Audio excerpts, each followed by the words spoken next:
The highlight of the week, sponsored by Dave Franek Auto. Looking for that first car for your son or daughter? Don't panic. See Dave Franek.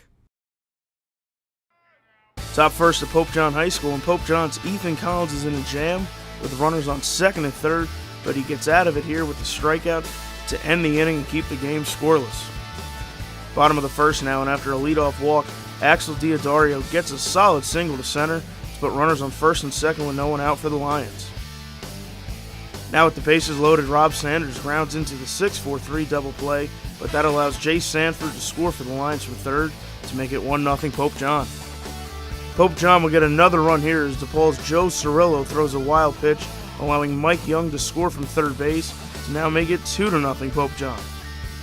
Top third we go now, and DePaul's Mike Struck comes up, and he gets a leadoff double for the Spartans to get things rolling for DePaul. With Pope John's Ethan Collins will come back strong here with the strikeout for the first out of the inning. But then DePaul's Joe Cirillo gets his two-out single to left to put runners on the corners for the Spartans. DePaul's threatening. However, the inning would end here as Andy Koff would ground into the 5-3 putouts to keep the game scoreless, and Pope John would remain with a 2-0 lead. Top five now we go, and Pope John's Ethan Collins would continue his dominance as he pulls the string here for another strikeout. Top six now, and Joe Cirillo for DePaul gets the inning started here with this long single to center field, caught off beautifully by Mike Young in center field to hold him to just a single. And now with runners on first and second for the Spartans, Ethan Collins comes through with a huge strikeout here to keep the Spartans off the board and to end the inning. Now with two out and runners on the corners for DePaul, Ethan Collins gets the strikeout here, back-to-back strikeouts to end the inning and keep Pope John with the 2-0 lead. Alright, top seven now with runners on first and second.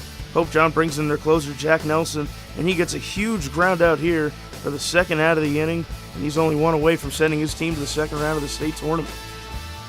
And DePaul would make it interesting here, but Pope John's Jack Nelson would get the swinging strikeout to end the inning and the game as Pope John would go on to face St. Joe's in the second round of North 1 Group A.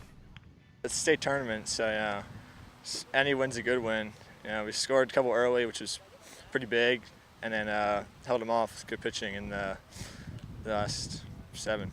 Yeah, it was a big game. We were supposed to have this game on Friday, and our Dan was supposed to pitch, but then he got rained out.